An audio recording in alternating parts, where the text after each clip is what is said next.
Les 12 apôtres de Jésus-Christ étaient des hommes simples issus de divers milieux, y compris des paysans, des pêcheurs et des artisans. Ils ont tout abandonné pour suivre leur maître et ont été témoins de la résurrection de Jésus. Ils ont été appelés à répandre l'évangile à travers le monde. Cependant, leur mission ne s'est pas déroulée sans difficulté. Persécutés et martyrisés pour leur foi, ils ont sacrifié leur vie par amour pour le Christ. Leur mort ne fut pas le fait de cause naturelle. Chacun d'eux offre un témoignage poignant de leur loyauté envers leur maître et illustre l'extrême cruauté que l'humanité peut infliger à ceux qu'elle considère comme ses ennemis. Contrairement à ce que certains pourraient penser, les apôtres n'ont pas connu des fins communes. Leurs vies et leurs morts sont entourées de controverses et de récits mystérieux, parfois macabres. Dans cette vidéo, nous explorerons en détail les témoignages enregistrés dans la Bible, ainsi que les informations rapportées par l'Église et les historiens. Je vous invite à vous abonner à la chaîne, à cliquer sur le bouton « J'aime » et à regarder cette vidéo jusqu'à la fin pour découvrir l'histoire fascinante des 12 apôtres de Jésus. C'est parti. Simon-Pierre, souvent reconnu comme le chef des apôtres, a mené une vie dévouée à la prédication de l'Évangile. Après la Pentecôte, il est devenu un pilier de la première église à Jérusalem, s'adressant courageusement à la foule pour parler de Jésus, malgré les risques de persécution. Sa foi l'a conduit à voyager, propageant le message du Christ, jusqu'à ce que son chemin le mène à Rome. Sous le règne de l'empereur Néron, un persécuteur notoire des chrétiens, Pierre a été arrêté. La tradition rapporte que Pierre a été crucifié à Rome, vers l'an 64 après Jésus-Christ, sous le règne de Néron. Conformément à son humilité et à son sentiment d'indignité de mourir de la même manière que son Seigneur, il aurait demandé à être crucifié la tête en bas. Sa mort marque non seulement un témoignage de sa foi inébranlable, mais aussi le début d'une série de martyrs parmi les apôtres, illustrant leur engagement jusqu'à la fin. Cette fin tragique de Pierre sert de puissant rappel de la persévérance et du sacrifice. Sa vie et sa mort témoignent de la profondeur de sa conversion et de son engagement envers l'enseignement de Jésus, démontrant une foi qui dépasse la peur de la mort. Poursuivons notre récit avec Jean le frère de Jacques, également connu sous le nom de Jean l'évangéliste. Contrairement à ses frères apôtres, la fin de Jean se distingue par son absence de martyr, bien que sa vie n'ait pas été exempte de souffrances et d'épreuves. Jean, l'un des plus proches disciples de Jésus, est l'auteur présumé de l'évangile de Jean, de 3 épîtres et du livre de l'Apocalypse. Après la résurrection de Jésus et la descente du Saint-Esprit à la Pentecôte, Jean a joué un rôle crucial dans l'établissement de l'Église primitive, particulièrement à Jérusalem et en Asie mineure. La tradition rapporte que, sous le règne de l'empereur Domitien, Jean fut arrêté et déporté sur l'île de Patmos, où il reçut les visions qu'il consigna dans le livre de l'Apocalypse. Contrairement à ses compagnons apôtres, Jean aurait survécu à une tentative d'exécution par empoisonnement, un miracle qui témoigne de sa protection divine. Finalement, Jean aurait été libéré et aurait passé ses dernières années à Éphèse, en Turquie actuelle, où il continua son œuvre d'évangélisation, d'enseignement et de rédaction, jusqu'à sa mort naturelle à un âge avancé, vers la fin du 1er siècle. Il est le seul parmi les 12 apôtres à ne pas avoir été martyrisé, symbolisant la diversité des chemins que peuvent emprunter les serviteurs de Dieu. La vie et la fin de Jean l'évangéliste rappellent l'importance de la fidélité et de la persévérance dans la foi, même en l'absence de martyrs. Son héritage perdure à travers ses écrits, qui continuent d'inspirer et de guider les chrétiens à travers le monde. Jacques le Majeur. Jacques, fils de Zébédée, également connu sous le nom de Jacques le Majeur pour le distinguer de l'autre Jacques, fils d'Alphée. Jacques, fils de Zébédée et frère de Jean, faisait partie du cercle restreint des disciples de Jésus, présents lors d'événements clés tels que la transfiguration et l'agonie de Jésus au jardin de Gethsémani. Comme son frère, il a répondu sans hésitation à l'appel de Jésus, laissant derrière lui sa vie de pécheur pour suivre le chemin de Dieu. Le livre des Actes des Apôtres nous informe que Jacques fut le premier des apôtres à être martyrisé, vers l'an 44 après Jésus-Christ, sous le règne d'Hérode Agrippa Ier, petit-fils d'Hérode le Grand. Hérode Agrippa, cherchant à plaire aux Juifs, ordonna l'exécution de Jacques par l'épée, faisant de lui le premier des 12 apôtres à verser son sang pour sa foi en Jésus-Christ. La mort de Jacques le Majeur a eu un impact profond sur la communauté chrétienne naissante, soulignant à la fois la brutalité de la persécution qu'ils affrontaient et la force de leurs convictions. La perte de Jacques a également servi de catalyseur, poussant les apôtres et les croyants à répandre davantage l'Évangile, malgré les dangers. Selon la tradition, les restes de Jacques ont été transportés par ses disciples jusqu'en Galice, dans le nord-ouest de l'Espagne, où il est devenu le saint patron de l'Espagne et l'objet d'un pèlerinage majeur, le célèbre Camino de Santiago. Philippe. Poursuivons avec l'histoire de Philippe, l'un des premiers disciples à avoir été appelé par Jésus à le suivre. Contrairement aux premiers apôtres qui étaient principalement des pêcheurs, peu de détails sur la vie pré-apostolique de Philippe sont donnés dans les évangiles. Philippe était originaire de Bethsaïde, la même ville que Pierre et André. Les évangiles le dépeignent comme un homme pragmatique et direct, posant des questions qui révèlent sa recherche de compréhension.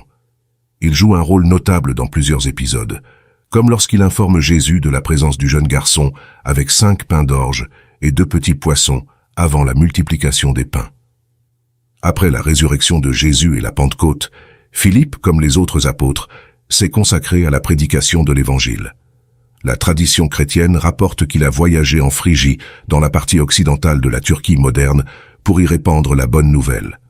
Le martyre de Philippe est sujet à diverses traditions. L'une des histoires les plus répandues affirme qu'il a été crucifié à Hiérapolis, en Phrygie, autour de l'an 80 après Jésus-Christ. Certaines sources prétendent qu'il a été crucifié la tête en bas, à sa demande, ne se jugeant pas digne de mourir de la même manière que Jésus. D'autres récits suggèrent qu'il a pu être lapidé ou exécuté par d'autres moyens. Quelle que soit la méthode, son martyre est un témoignage de sa foi inébranlable et de son engagement envers l'Évangile. Le sacrifice de Philippe rappelle aux croyants la valeur de la persévérance dans la foi, même face à la persécution. Sa vie et sa mort témoignent de la diffusion de l'Évangile au-delà des frontières juives, marquant l'expansion du christianisme dans le monde gréco-romain. Thomas est principalement connu pour avoir douté de la résurrection de Jésus jusqu'à ce qu'il puisse voir et toucher les blessures de Christ de ses propres mains. Cette expérience transforma sa foi, le propulsant à proclamer Jésus comme « mon Seigneur et mon Dieu », un moment clé qui souligne la reconnaissance de la divinité de Jésus par ses disciples. Après la Pentecôte, Thomas est dit avoir voyagé plus loin que la plupart des apôtres pour répandre l'Évangile. La tradition le place en route vers l'Est, jusqu'en Inde, où il aurait travaillé à établir la communauté chrétienne parmi les populations locales. 16 communautés, qui revendiquent encore aujourd'hui leur héritage thomasien, témoignent de l'impact durable de son ministère. Le martyre de Thomas est aussi un récit de courage et de dévouement. Selon la tradition, il a été tué par une lance en Inde, près de l'actuel Chennai, alors qu'il priait, devenant ainsi un martyr pour sa foi. La façon dont Thomas a embrassé son destin montre sa transformation d'un sceptique en un croyant fervent, prêt à verser son sang pour le Christ. Sa sépulture, connue sous le nom de la tombe de saint Thomas, est devenue un site de pèlerinage pour les chrétiens du monde entier, rappelant l'ampleur de son voyage et l'universalité du message qu'il a porté. Poursuivons notre voyage à travers les vies des apôtres avec Matthieu, également connu sous le nom de Lévi, le collecteur d'impôts, dont la conversion est un témoignage puissant du message inclusif de Jésus. Son histoire est celle d'un homme qui a laissé derrière lui une vie de péché et de corruption pour suivre Christ et devenir l'un de ses disciples les plus dévoués. Avant sa rencontre avec Jésus, Matthieu travaillait comme collecteur d'impôts à Capernaum, une profession méprisée par les Juifs de l'époque pour sa collusion avec les occupants romains et son association fréquente avec la fraude et l'extorsion. L'appel de Jésus, « Suis-moi », marque un tournant radical dans sa vie, illustrant la grâce de Dieu capable de transformer les cœurs et les destins. Matthieu est traditionnellement crédité de la rédaction du premier évangile, qui porte son nom. Son récit, écrit principalement pour un public juif, met l'accent sur la manière dont Jésus accomplit les prophéties de l'Ancien Testament, établissant un pont entre l'Ancienne et la Nouvelle Alliance. La mission d'évangélisation de Matthieu l'a conduit, selon diverses traditions, à prêcher dans plusieurs pays, dont l'Éthiopie, la Macédoine, la Syrie et la Perse. Son zèle pour l'Évangile l'a exposé à de nombreuses souffrances, et finalement au martyre. Bien que les détails de son martyre varient selon les sources, il est largement accepté que Matthieu a été tué en raison de sa foi. Une des traditions les plus répandues affirme qu'il a été transpercé par des lances en Éthiopie, une autre qu'il a été brûlé vif, tandis qu'une troisième suggère qu'il a été décapité. Quelle que soit la manière, sa fin témoigne de son engagement indéfectible envers l'évangile de Christ. Continuons notre exploration avec Barthélemy, aussi connu sous le nom de Nathanaël dans les évangiles de Jean. Son histoire est celle d'un homme qui, dès le début, a montré une grande intégrité et une sincère quête de vérité. Jésus même le décrit comme un véritable Israélite, en qui il n'y a point de fraude. La conversion et le ministère de Barthélemy témoignent de la capacité de la foi à transcender les doutes et à révéler la profondeur de la vérité divine. Barthélemy est souvent mentionné dans les listes des apôtres, mais les détails de son ministère après la Pentecôte sont principalement préservés par la tradition chrétienne. Selon ces traditions, il aurait évangélisé dans plusieurs régions, y compris l'Inde, l'Arménie, l'Éthiopie et la Mésopotamie, apportant l'évangile à des peuples divers et affrontant souvent une forte opposition. La mission de Barthélemy en Arménie est l'une des plus célèbres, où il aurait converti le roi Polybius au christianisme. Cependant, cette conversion n'a pas été sans conséquences. La tradition rapporte que l'envie de certains membres de la cour royale a conduit à sa mort. Il est dit qu'il a été dépecé vivant et, selon certaines traditions, décapité. Ce acte de cruauté illustre l'extrême hostilité que les apôtres ont dû affronter en portant leur message de paix et de salut. La dépouille de Barthélemy aurait ensuite été transportée et enterrée à plusieurs endroits, avec des reliques attribuées à ce jour dans diverses parties du monde chrétien. Continuons avec l'histoire de Jacques, fils d'Alphée, souvent appelé Jacques le mineur pour le distinguer de Jacques, le fils de Zébédée. La distinction entre les deux Jacques dans les évangiles et les actes des apôtres reflète la présence de noms communs au sein du groupe des 12, nécessitant des surnoms ou des identifications supplémentaires. Le ministère de Jacques le mineur, bien que moins documenté dans le Nouveau Testament, joue un rôle crucial dans l'établissement de l'Église primitive. Jacques est présenté comme un homme de foi profonde et discrète, son héritage spirituel étant souvent éclipsé par celui des figures plus dominantes parmi les apôtres. Cependant, sa présence constante aux côtés de Jésus, et plus tard au sein de l'Église primitive à Jérusalem, témoigne de son engagement et de son dévouement à la cause du Christ. Les détails de son apostolat et de sa mission sont principalement préservés par la tradition chrétienne. Jacques le mineur est dit avoir prêché en Judée et dans les régions avoisinantes, contribuant à la fondation des premières communautés chrétiennes avec un zèle discret mais efficace. Concernant son martyre, les récits varient, mais la tradition la plus répandue indique qu'il a souffert le martyre à Jérusalem. Selon Hégésippe, un historien chrétien du IIe siècle, Jacques aurait été précipité du pinacle du temple de Jérusalem pour avoir refusé de renier sa foi en Jésus comme le Messie. Survivant à la chute, il aurait été lapidé et finalement achevé à coups de massue. Cette fin tragique souligne non seulement la brutalité de la persécution que les premiers chrétiens ont dû affronter, mais aussi la force de conviction et la fidélité de Jacques le mineur envers son Seigneur. Il est vénéré comme saint dans de nombreuses traditions chrétiennes, son exemple servant de guide pour ceux qui cherchent à vivre une vie de foi authentique et engagée. Simon le Zélote, également connu sous le nom de Simon le Cananéen, son surnom, le Zélote, pourrait indiquer son appartenance préalable à un groupe juif fervent, connu pour son zèle nationaliste et sa résistance à l'occupation romaine. La conversion et le ministère de Simon témoignent du pouvoir unificateur de l'Évangile, capable de transformer des cœurs et des esprits venant de milieux très divers. Peu de détails sur la vie personnelle de Simon et son ministère avant et après son appel par Jésus sont disponibles dans les Évangiles. Cependant, son inclusion parmi les apôtres souligne l'ouverture et la diversité du groupe initial formé par Jésus, allant des pêcheurs et collecteurs d'impôts à des membres de mouvements politiques radicaux. Après la résurrection de Jésus et la Pentecôte, Simon, comme les autres apôtres, a consacré sa vie à la prédication de l'Évangile. La tradition chrétienne rapporte qu'il a voyagé dans diverses régions pour diffuser la bonne nouvelle, notamment en Égypte, en Afrique du Nord, puis en Grande-Bretagne, et peut-être jusqu'en Perse, souvent en compagnie de Jude Thaddée. Concernant son martyre, les récits varient selon les sources. Une tradition soutient que Simon a souffert le martyre en Persie, où il aurait été tué pour sa foi, souvent associé à Jude Thaddée dans ses récits de martyrs.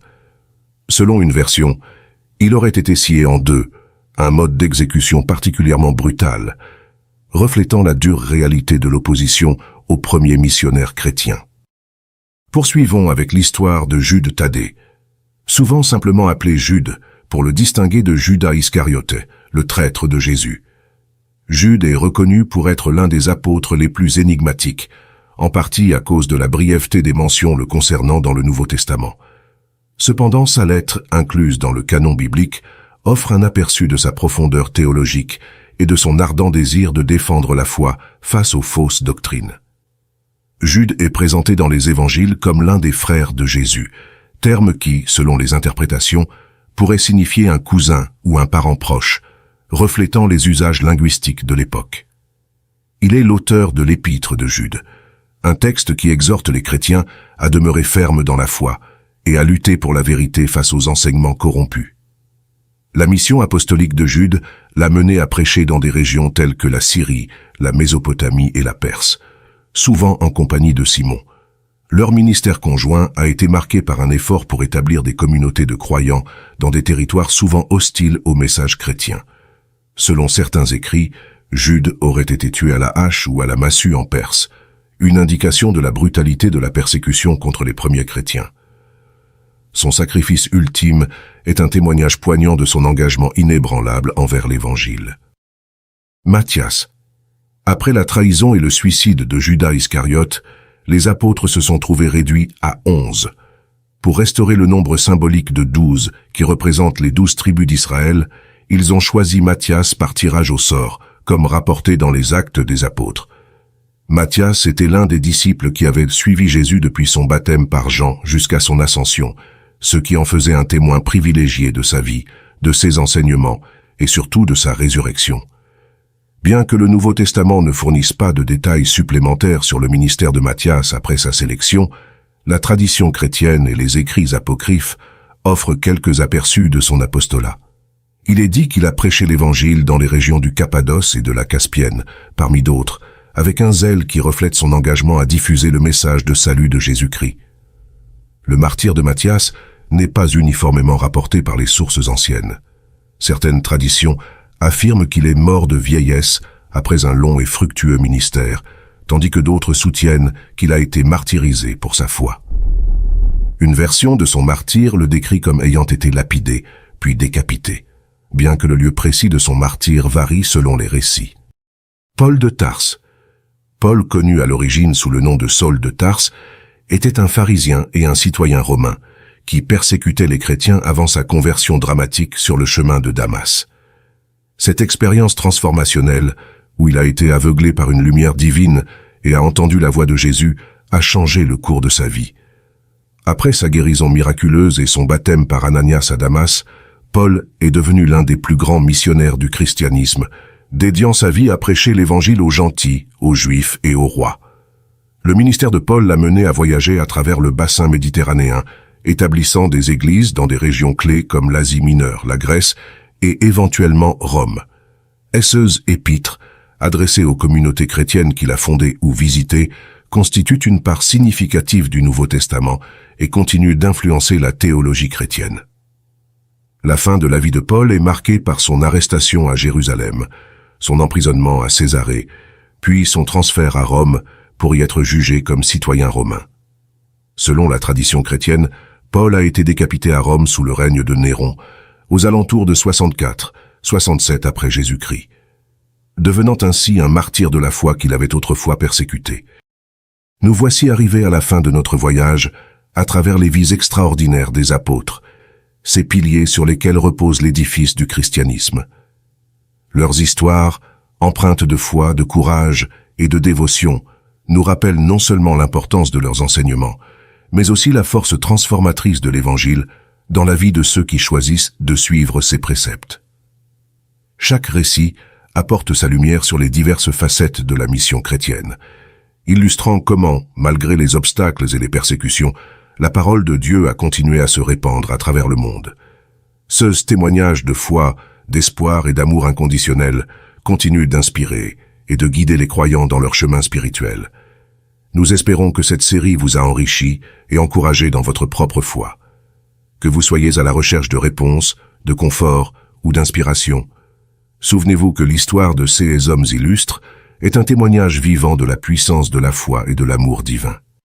Si vous avez apprécié cette série et souhaitez explorer davantage d'histoires fascinantes issues de la Bible, de l'histoire de l'Église ou de la spiritualité, n'oubliez pas de vous abonner à notre chaîne. Votre soutien nous permet de continuer à produire du contenu qui éclaire, inspire et nourrit l'âme. N'oubliez pas également d'activer la cloche de notification pour ne manquer aucune de nos prochaines vidéos. Votre engagement et votre curiosité pour ces récits anciens mais intemporels nous encouragent à poursuivre notre mission de partage et d'exploration de la foi chrétienne. Merci d'avoir voyagé avec nous à travers les vies des apôtres. Que leur exemple vous inspire à vivre votre foi avec autant de courage et de dévotion. À bientôt pour de nouvelles aventures spirituelles.